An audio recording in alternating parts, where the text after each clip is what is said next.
Good evening. I'm Deborah Smith-Barney, guest host tonight for the special Detroit Black Journal, City for Youth edition. Tonight, you find us at a new time, new day, and with a new set. And starting Monday, October 28th, we will premiere with a new host, so stay tuned. But tonight, we examine the Black church and the pastoring of its children. Has the church met the call? Father George Clements of Chicago, a Catholic priest, decided that he would adopt a child in order to set an example and inspire his congregation to open up their hearts and homes to needy children. Let's listen to what Father Clements has to say. One Church, One Child is a movement that seeks to involve every church that's located within the Black communities of America. What we are asking from every church is that at least one family in that church come forth and finalize the adoption of at least one child. The key players that are in this program are, first of all, the ministers, because the ministers have the responsibility of encouraging the congregation to come forth and adopt or take in a foster child. So the ministers are crucial to this program. The ministers are the ones who take the program to other churches, and the ministers are the ones who interpret the program in the light of the Gospels.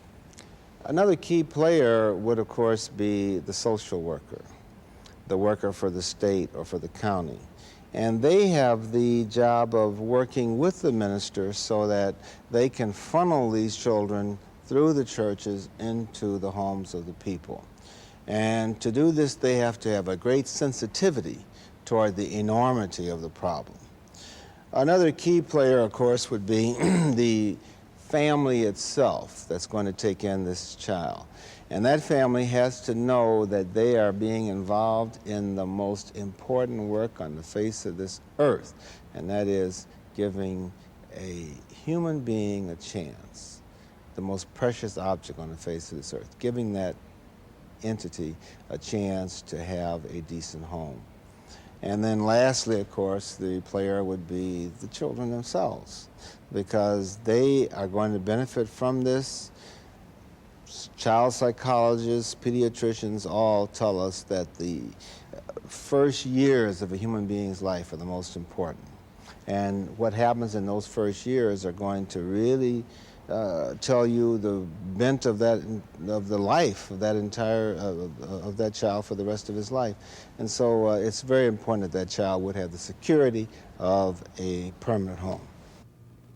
Joining me in the studio to discuss this issue is the Reverend Jim Holly from Little Rock Baptist Church, Father Ron Spann from the Messiah Church, Deacon Reginald Dokes of Fellowship Chapel, and Mother Gertrude Stacks of Shalom Temple. Welcome.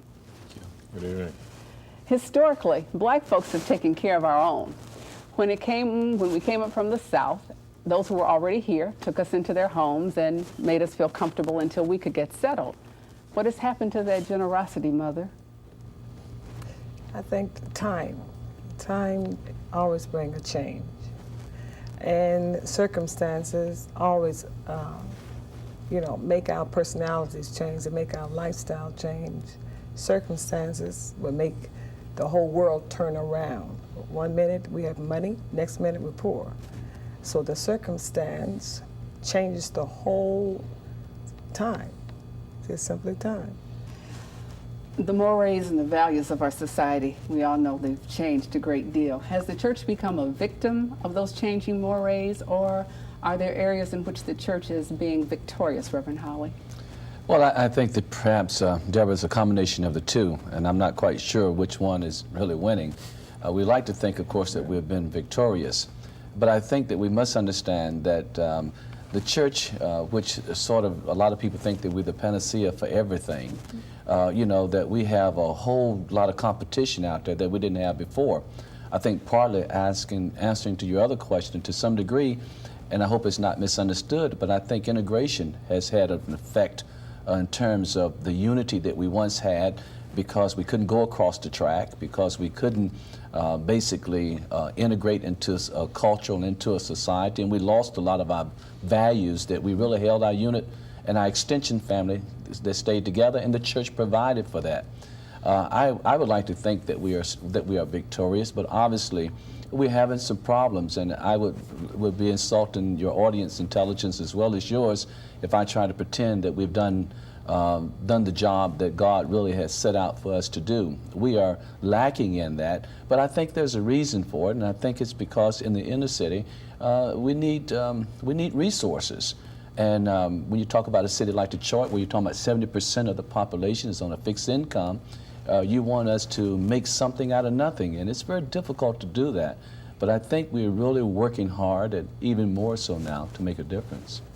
Okay, you've talked about the fact that the church used to provide some of those nurturing kinds of things. Can anyone be more specific? What historically has the church meant to the black community? Well, for one thing, certainly it's been a social reality. Sometimes it might be an entire community from down south that's moved up south and might find each other near a local neighborhood and who formed a church and even keep the same name of the church. So there's some social continuity there. Generations would come one behind the other. We now have the mobility, whether it's because of integration, it's our changing economic status in some cases, so that not only do we have white flight out, but we even have black flight out, following those opportunities, draining leadership, draining some social balance out of our communities. And so you no longer have children growing up in the same neighborhood necessarily coming behind mom and dad in the same church to continue to populate it and so on. And when you mix that with the fact that a lot of us now have our buildings based in neighborhoods, but we're not necessarily neighborhood churches. Okay, we got a building in the neighborhood, but that's not the same as being a neighborhood church. And we've got this mobile society. And that's one thing that comes to mind to me. But meantime, we've provided a social reality, an economic reality, and a political reality reality too. Absolutely. Everything that goes into making a community, a cultural reality. We were the vessel of transmitting the culture generation to generation. Okay. Mr. Dokes, we haven't heard from you. What is the Black Church teaching today? Well, speaking for Fellowship Chapel, we have two programs for our young men and our young women. For our young women, we have what we call the Intojani Institute, and for our young men, we have what we call the Suthu Institute. Both of these programs are very significant, and we talk about these programs with great pride at Fellowship Chapel, because we're teaching these young people about their culture, about their history, which is very important when you talk about self-esteem and trying to survive in a world that at sometimes can be very cruel and very vicious. But at Fellowship Chapel, we're trying to meet the needs of our young people. In addition to teaching them their history and their culture, we expose them to positive role models in the community to let them know that they can do it if they set their mind to it. Okay. The question is, do kids today believe in religion? Let's take a look at the views we found on the streets. Religion doesn't affect my life because I don't go to church. And I don't know why I don't go to church. Well, church affect my life by, I believe in God, and when you believe in God and whatever you want and whatever you think you can do, if you just believe in Him, He'll help you out with it. And if you go to church and you believe in God and get saved, you'll be living the right way, and living the right way is the good way. It's scary to me sometimes, because some of the stuff they say is it's scary, because like death and time stopping and all the other kind of stuff. I don't want to. It's just scary to me. Religion affects my life because I believe that by praying it helped me get me through the day, that it'll prevent me from the crime that's going on in the areas. Yes, I do believe in God, but I don't go to church. Religion affects my life in a way that I go to church and I don't associate with people who too much don't go to church, and with those who do things that they know is wrong. I go a certain limit, and after that I don't go anymore. I live my life pretty much by the Bible. Well, religion affects my life I believe in God and all that. Ever since I was young, I was raised up in the church. I attend church now. I'm in the choir and all that, on the usher board. I do not go to church. And also I love and respect all my peers without even going to church. And I respect each other. People, around me. And I know what, about church and everything because I used to go every day. That's me. I'm not, no drug dealer or, stuff like that because that's like, that's just the wrong thing to do. Religion do affect my life because I do go to church like every Sunday. Right now I'm thinking about joining the choir, and it affects my life because before it's like I just go to church just to be going, just to say I'm there. But now ever since the incident happened in my family, and I should say it was something like a miracle because it wouldn't have happened without God and praying. Church don't affect my life because I don't go. But I believe in God, and I believe in going to church, but I just don't go very often. I'm going to ask all of you briefly to tell me what are some of the church programs which our local churches are using to address the needs of our youth. Let's start with you, Reverend Holly. Well, the Little Rock Baptist Church, and we're doing the best that we can. I have a mass church. I don't have a class church, and it's very difficult when your resources are very limited. I think all of us can testify to that. We are pushing, in fact, this Sunday, where we are guaranteeing all of our high school students a college education. Wow. We created a program called the Tree of Life Foundation, where members of our church are starting an insurance program, and which will give us in approximately 10 years something like a $5 to $7 million leverage. So that's we are adopting a one church, one school program where we are challenging all the other churches in the city of Detroit to adopt at least one school. We have adopted Loving Elementary School, for example, to supply them with whatever needs they may have as far as their students are concerned. And we think that if every church adopt a school rather than a student or a kid, that a lot more can be helped by it. We must get back into the neighborhood. I think we're losing a lot of an opportunity to witness for our Lord and Savior by not being involved in our neighborhood rather than being a metropolitan church. I think in addition to that, we started our own cookie called the Country Preacher Cookie, which was created a CHIP Foundation. We have 48 kids that are in colleges and universities across this country where we support them with our cookie program, where our women in our church, develop that. In addition to that, we have homework centers around the city where kids come out of the middle school and go into a homework center and stay there 2 or 3 hours working so that when they get home, they don't have to deal with the competition that they're going to find in their home. Then they can look beyond the immediate environment and look 6 years down the road when we pick them up in the 6th grade so that they'll be able to go to college and look forward to that. I know you said be brief, and I'll stop at that. But it's a lot that so many of us are doing in this city that we just don't have the resources. If we can hook up with corporate America, if we can hook up with government and understand that we must work public and privately to be able to help. It's not enough just to say help yourself and not give us the resources to do it.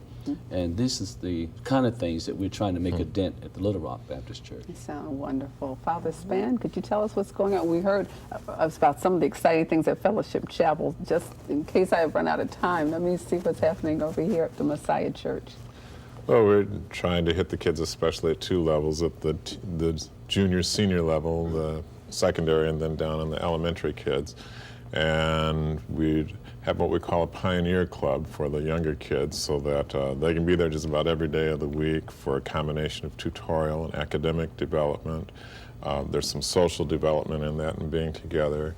They get Bible classes, and in the summer we extend that into camping and other kinds of opportunities. But meantime, it's hitting them with the tutors and developing a kind of learning center. So I trust that maybe what Brother Holly was talking about, the homework centers would be comparable to what we're trying to develop there.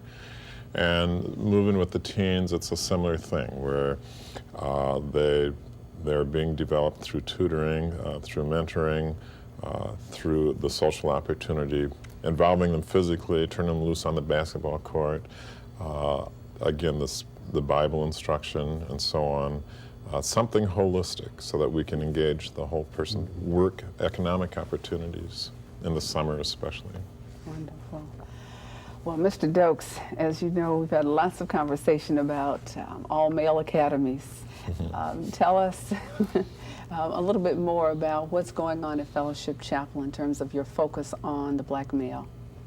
Well, the Suthu Institute, which basically means bringing boys into manhood, which is based on the African tradition of the Xhosa people, is a program that we, again, are very proud of, in which we take our young men and we break them up into different age groups, but we do that after the young men have been exposed to a guest speaker, and that speaker may be speaking on the importance of voting, or that speaker may be speaking on how important it is to be economically independent. That speaker may be speaking on how important it is to get a college education. And after that speaker he or she has presented their material, we break the boys up into groups and we discuss what is going on. We take the boys camping. It's just a number of things that we do for these young boys. We tutor them with their homework, which is also very important.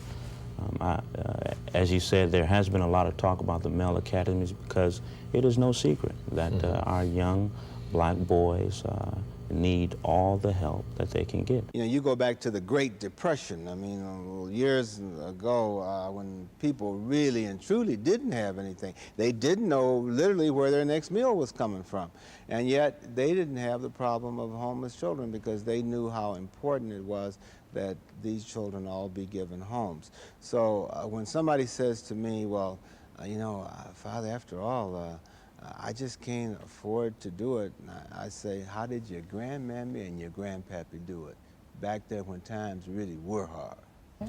Now let me ask this question. How far can the church or any social institution go to instill moral values and discipline in young men and in young women?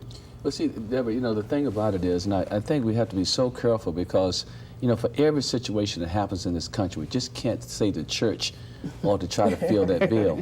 You know, like in legislature today, they're trying to make it law that male academies will be legal. They're trying to do it by law. 46% of young black males are in some type of judicial system. We got more kids in jails, young men in jails than we have in colleges and university. Yeah. It is an endangered species. And I think what we have to understand is that it's our tax dollars. And we got to somehow use our influence to make sure our tax dollars in this city is going to do what need to be done in terms of educating and saving females, males. It doesn't really matter. Whatever the situation is, we got to adjust to it.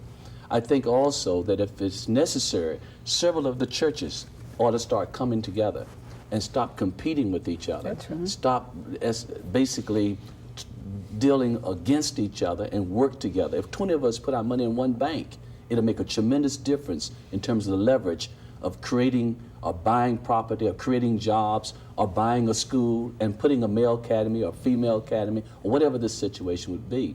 But I think it has to be some creative adjustment on our part to allow God to use us to make a difference in this city.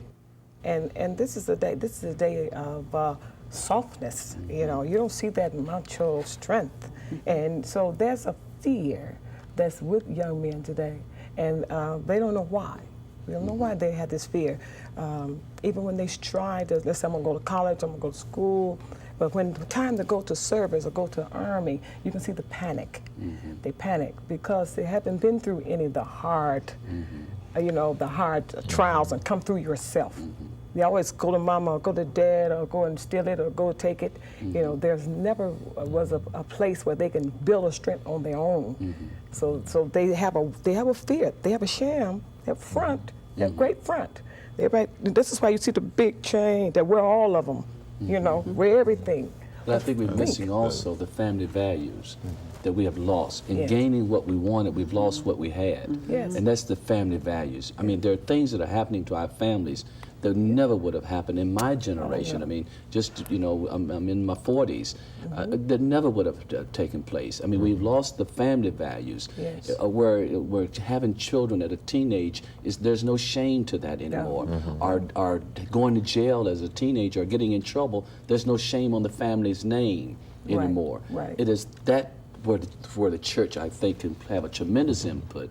and play a tremendous part in terms of trying to get back to the values Right. that we once had and somehow let go in terms of our heritage, in terms of what we really brought to this country. Right. We've lost all of that, and that's the reason why Fellowship is trying to regain it with their program, Right. and other of us are trying to do what we can in terms of our programs. You know, I also, think- I just wanted yeah.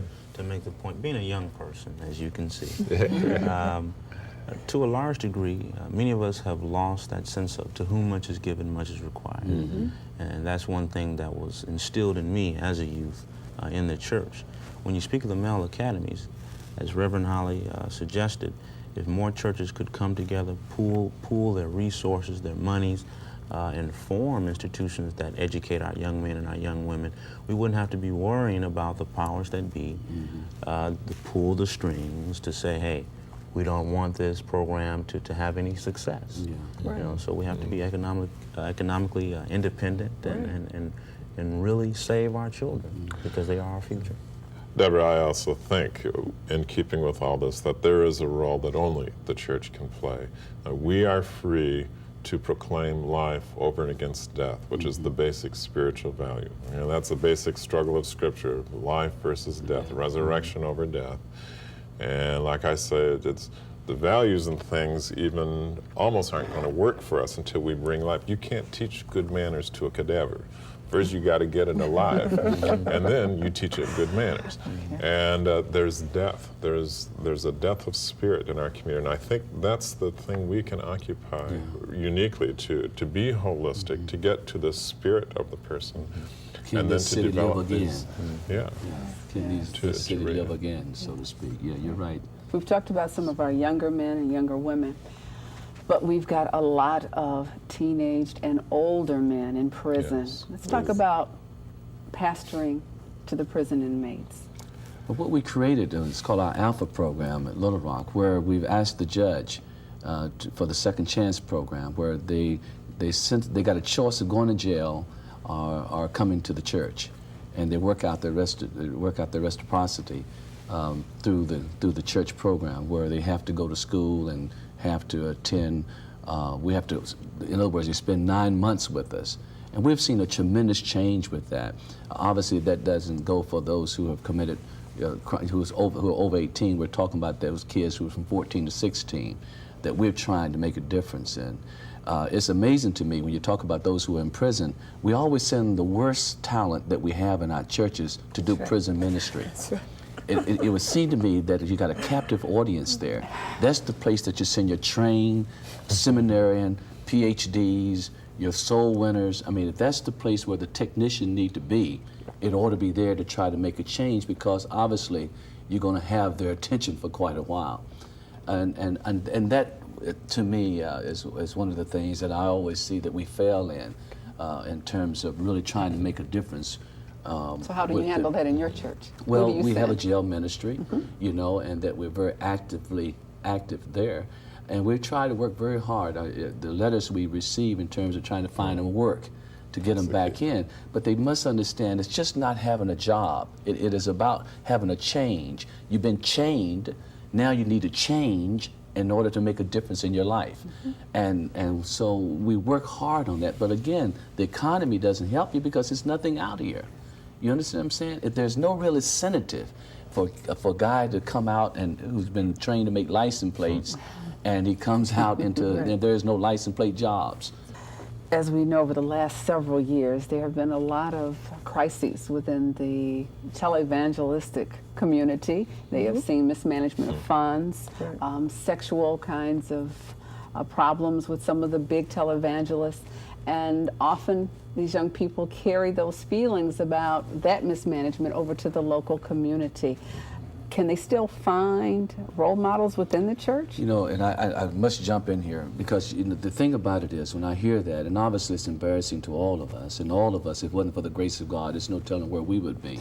But there are bad doctors. There's so many doctors in jail. There's so many lawyers in jail. There are people selling drugs out of the White House. There are some of the most intelligent, bright people in the country are in jail somewhere or have fallen from their throne. when I look and see what happened to the SNL situation, when you look and see BCI, when you look and see Wall Street, you know, and preachers are human. We're just an instrument that God used. Touching on it that way, I think is significant in that because we're not just talking about clergy as role models, we're talking about a people. What's the African proverb? It takes a village to raise a child. You know, we need this context of community, a network of relationships to bring the kids up in, and that is hurting in the black community. I've talked to a lot of doctors, lawyers, professional people. They're just people that has degrees for a natural world. When you're dealing with souls, you're dealing with spirit. Like my husband, he got saved in jail. He saved in Korea, down in the dungeon with shotguns outside the door. And right now, he can go into the jail and reach people that, hey, I've been there. Yeah. And you know what? They feel comfortable when you have been with them. They're going to feel like you're so high up in the air and I can't reach you, you know, but you've been down here with me. You know what it is to be in the ghetto? Yes, I have. Yes, Lord bless me. I can wear some decent clothes now, but don't mean nothing. What God has done to my spirit and what I can do by the power of God is more money. You can't pay for it. You can't pay for that. So the main thing I'm trying to get into the children now, have some worth, some substance. You raised in the ghetto. Your father may be a drunkard. Your mother may be on crack, but you are an individual. Stand up and be what you are born. Thank you. Thank you. I know being a teacher in the Detroit public school system, I find myself being not only a teacher, a preacher, motivator, you name it, I am that. And because I see firsthand, this is reality. Yeah. These young people come into the classroom situation and their minds are elsewhere. Yeah. I tell them all the time, young people, I stand before you representative of what the media says does not exist. A black man who is employed, a black man who is drug-free, yes, and a black man who is in touch with his spiritual self. The City for Youth program, which includes a pulpit exchange, is hoping to open up and revitalize the church into action. We leave you both, the clergy and the laypersons, with the following information about the programs presented here tonight. Please examine yourself and your life. Open up your heart and your mind, and at least call and find out what you can do. To reach the One Church, One Child program of Michigan, call 1-800-632-4180. To reach Fellowship Chapel regarding their programs for black males, call 538-8695. To inquire and get more information about the City for Youth program, call 876-8104. And for general information, write Detroit Black Journal at 7441 2nd Boulevard, Detroit, Michigan 48202. We implore you to join us next week, same time, for the second installment of the special Detroit Black Journal, City for Youth, when we will see the perceptions our black youth have of our city. We leave you now with some final thoughts from Father Clements. I'm Deborah Smith-Barney. Have a good evening. When you have a strong family life, then first of all, you have two parents. You have both a mother and a father. And they are working for the nuclear family. They're working to take care of their own family, and they are at the same time instilling in their biological family the importance of the extended family.